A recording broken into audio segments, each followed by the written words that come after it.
The boxes were already on the porch when Sergeant First Class Maya Carr pulled up to the house at 5:47 in the morning. 3 cardboard boxes. Her daughter's drawings on top of the first one, loose and exposed to the October air.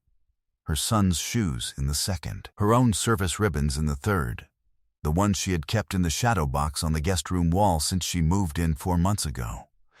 Because she had nowhere else to put them, and because it had seemed like the kind of thing a family was supposed to want on their wall. The shadow box itself was broken. The glass front had been cracked down the center, and the crack had the particular quality of damage that doesn't happen when someone sets something down carefully. The porch light was off. The front door was closed. Her mother-in-law, Darlene Whitmore, was standing just inside the glass storm door with her arms crossed and the expression of a woman who has decided something and has nothing further to discuss.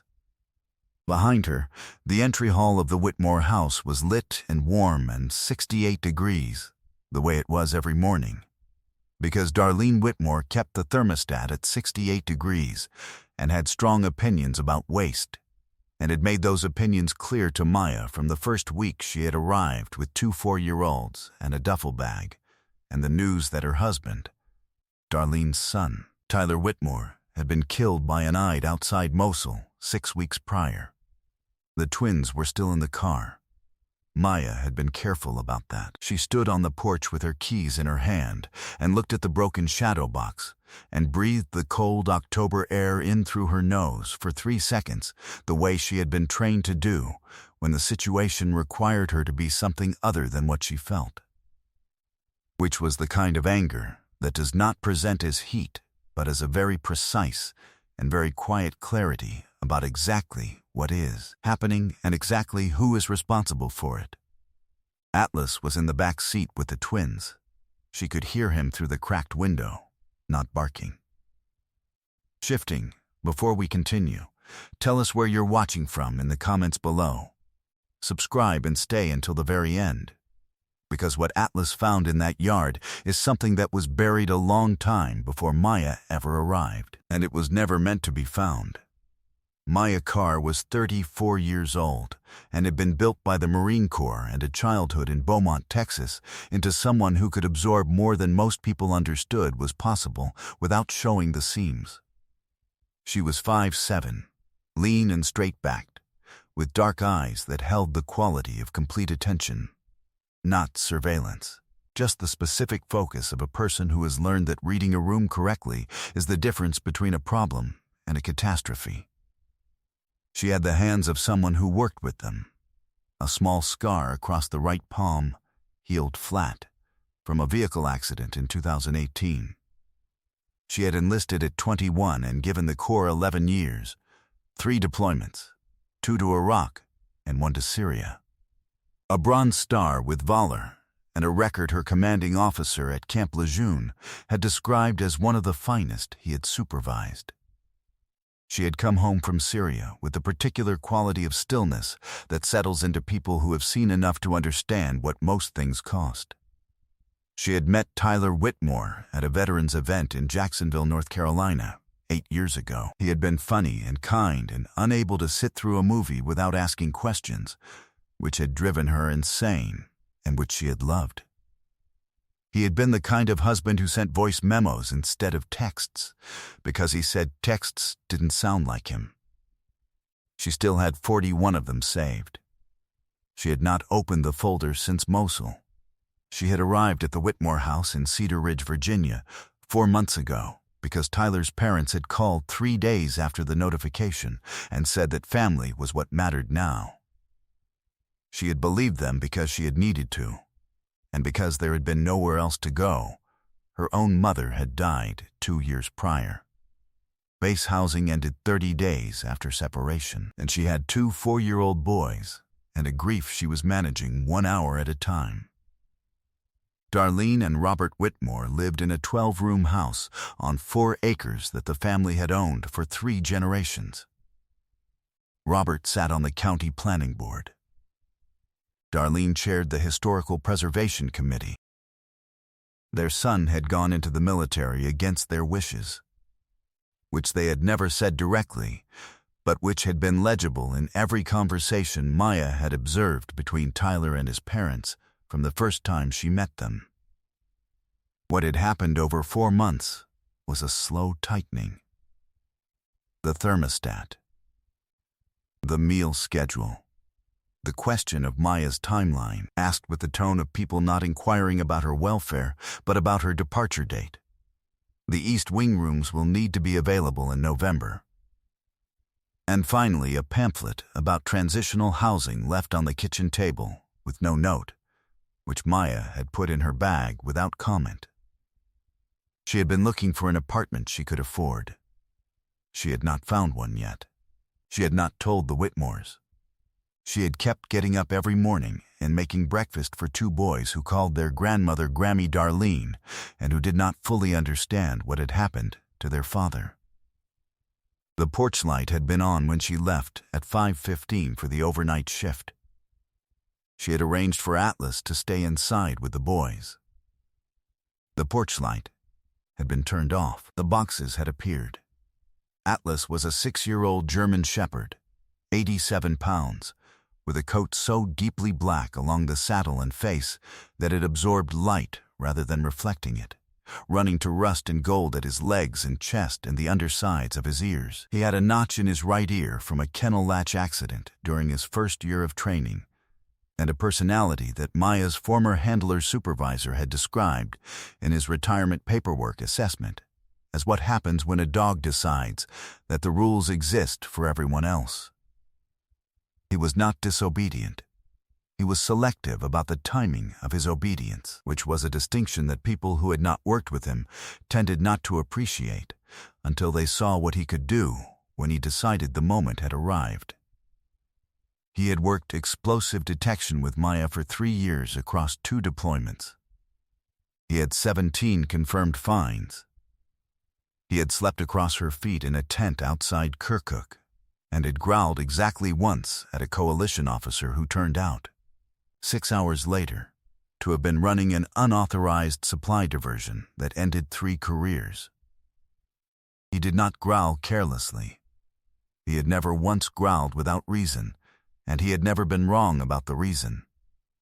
He had been growling softly at the back door of the Whitmore house for the past 3 weeks. Maya had noted this and had said nothing because she had enough to manage, and because Atlas had a history of mild territorial responses in new environments, and because she had been giving the Whitmores every possible benefit she had.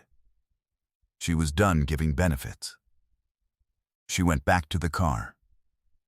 She opened the rear door and told the twins, who were awake and watching her with the precise, careful attention of children who have learned to read their mother's face the way other children read picture books, that they were going to sit in the car for a few more minutes while Mommy talked to Grammy Darlene. She said it in the voice that meant everything was fine, and also meant do not ask questions. And Eli and Marcus, being 4 years old and possessing the specific intelligence of children who have been paying attention, did not ask questions. She clipped Atlas's lead and walked him to the front porch. She knocked. Darlene opened the storm door 2 inches. "You need to take your things," she said. "We've been very patient." Maya looked at her for a moment. Then she looked at the broken shadow box on top of the 3rd box. "That was in the guest room," Maya said. "Things get moved," Darlene said. "The glass is cracked." "It was already cracked," Darlene said, which was not true, and which they both knew was not true, and which Darlene said with the complete composure of a woman who has never been held accountable for a small cruelty and does not believe she is going to start being held accountable today. Atlas sat at Maya's left knee. His head had turned toward Darlene at the sound of her voice and had not turned back. His ears were forward. His body was the specific stillness that is not calm. "I have 2 4-year-old boys in that car," Maya said. "It is 41 degrees. You should have made arrangements," Darlene said. "We gave you every opportunity. It's 5:40 in the morning. Robert and I have been patient, Darlene said again, as though repetition made it true, which was also something Maya recognized. I need to get the rest of our things from the rooms, Maya said. Everything is on the porch. The boys' car seats are in the east wing closet. There was a pause. Darlene opened the door another 4 inches. 5 minutes, she said. Maya went inside. Atlas went with her.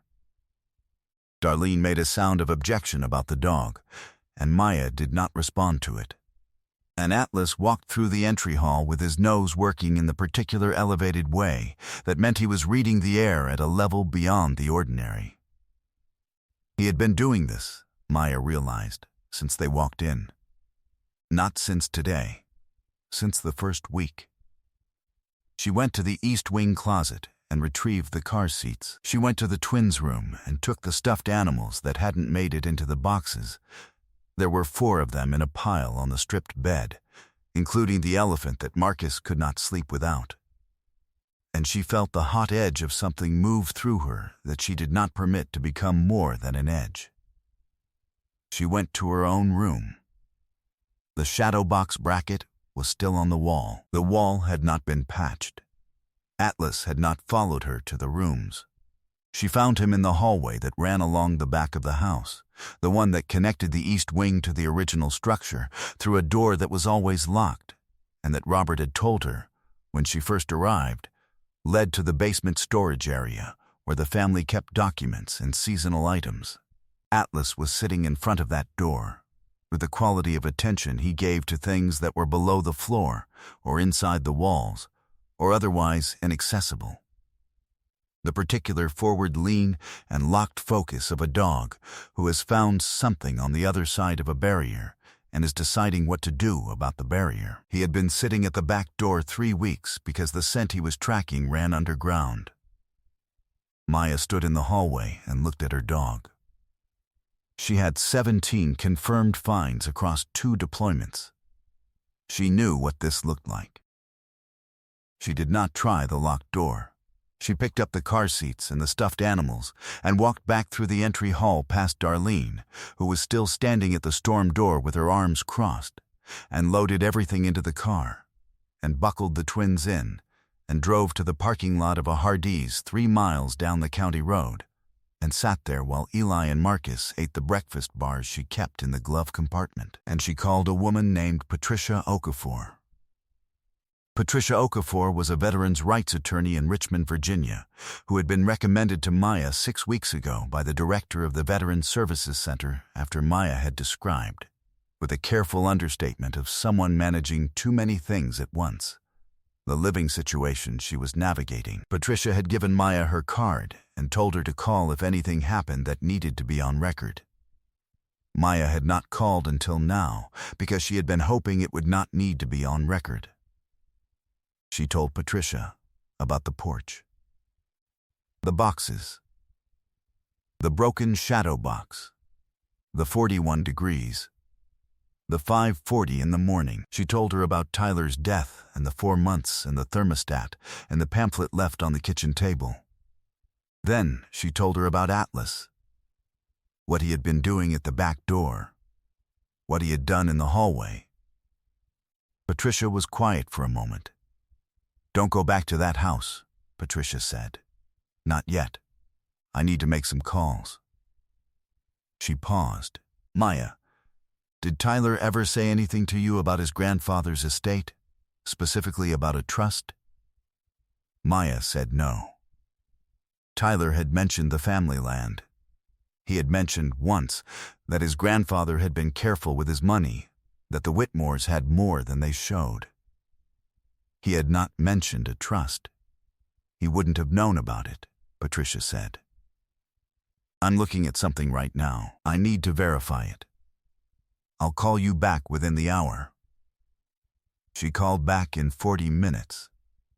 Tyler Whitmore's maternal grandfather, his mother's father, a man named Harold Sears, had died in 2019 with an estate valued by the probate court at $74.8 million.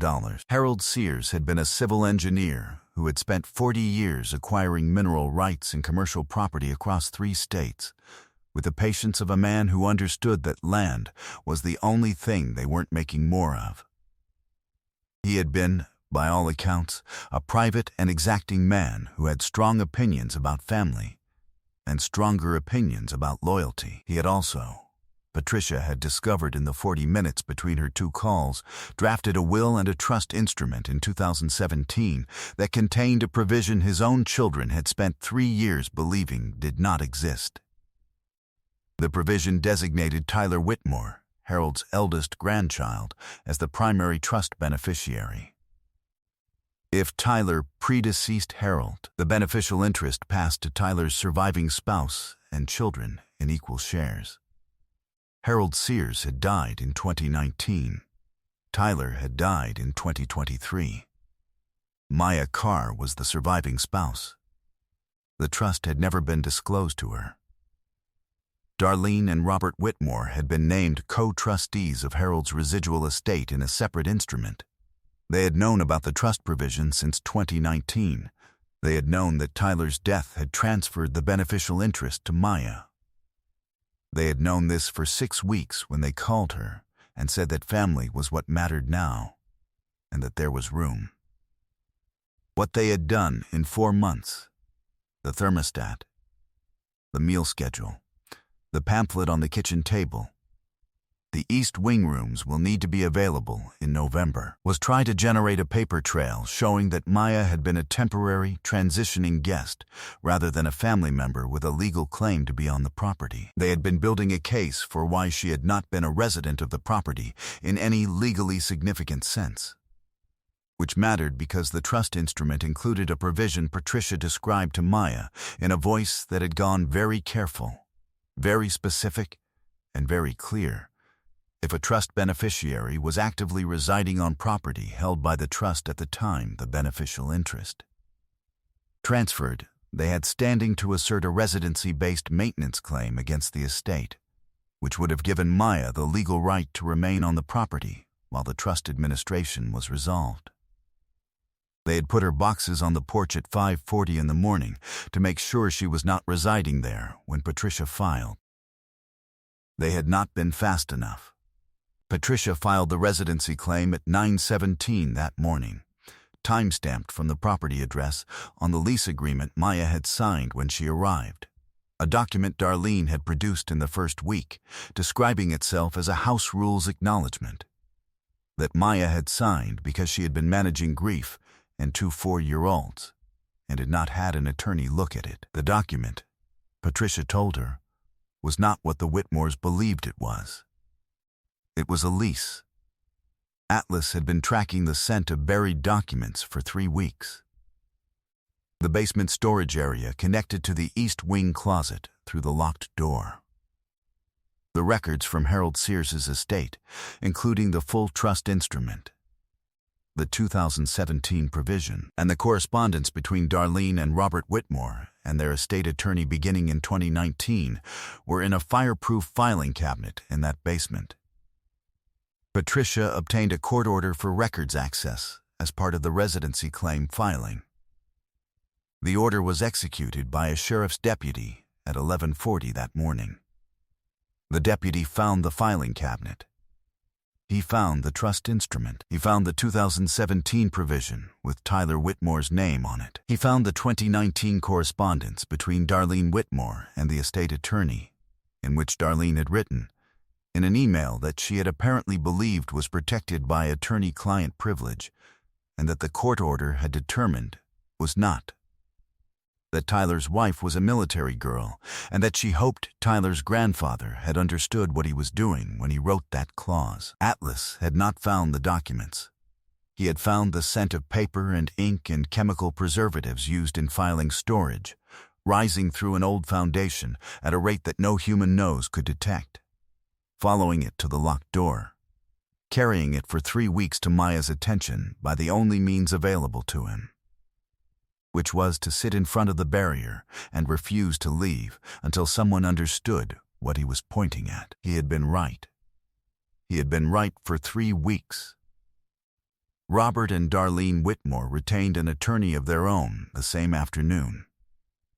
He was a man named Calloway from a firm in Richmond that the Whitmore family had used for 2 generations, and he spent the following 6 weeks attempting to establish that the trust provision was ambiguous, that Maya's residency claim was procedurally invalid, and that Harold Sears had not intended for the clause to operate as Patricia argued it did. He made these arguments with the confidence of a man who had spent 30 years in a county where the Whitmore name meant something. He made them to a judge named Honorable Clara Prentice, who had been on the bench for 22 years, and who had seen the email from 2019, and who made her own opinions about it visible in the questions she asked, and in the quality of her attention when Calloway spoke. The residency claim was upheld. Trust administration was opened in the probate court and assigned to a court-appointed administrator who was not Robert or Darlene Whitmore.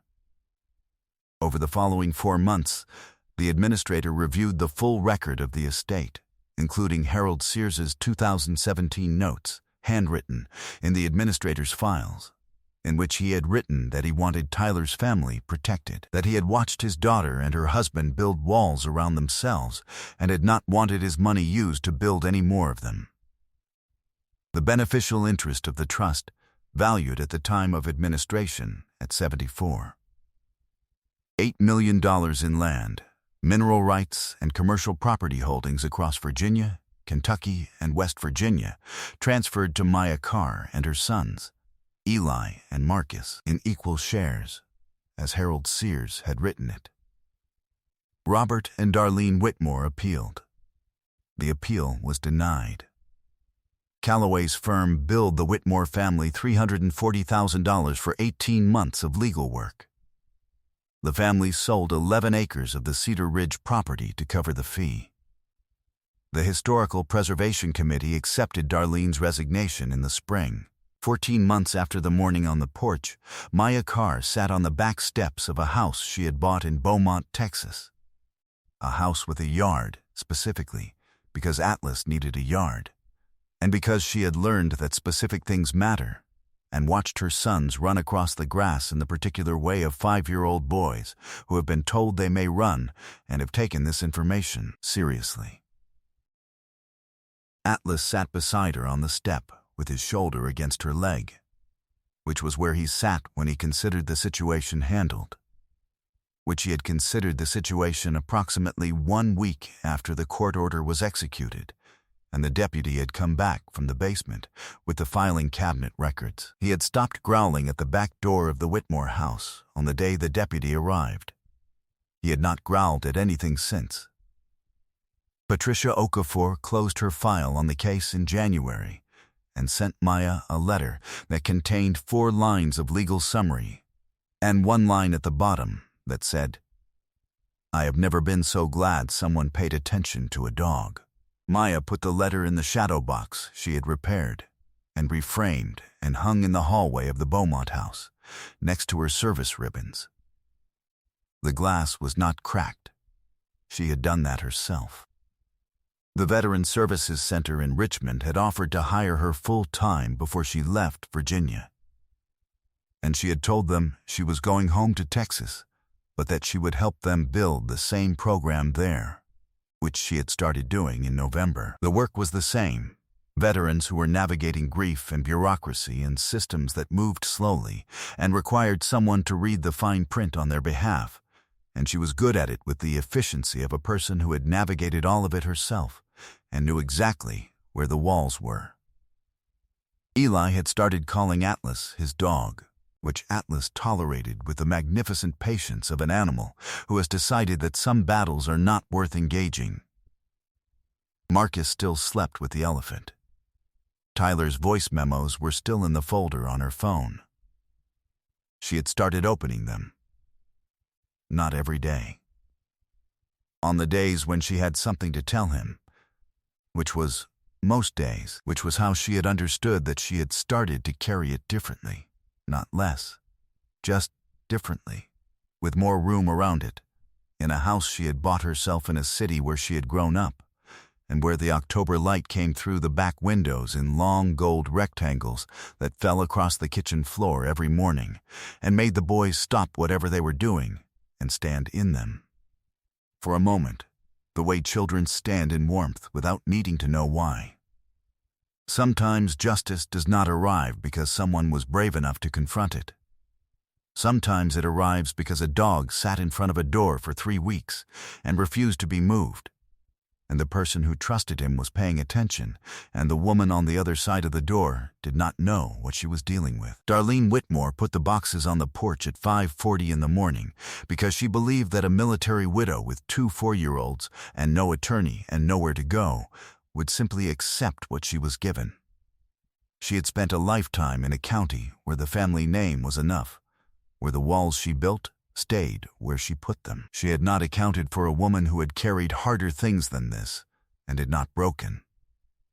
She had not accounted for an attorney who read the fine print, and she had not accounted for a German shepherd who spent 3 weeks telling the truth in the only language available to him, which was the language of refusal, of sitting in front of the thing and not moving and trusting that the person who trusted him would eventually understand. God does not always send justice as a verdict.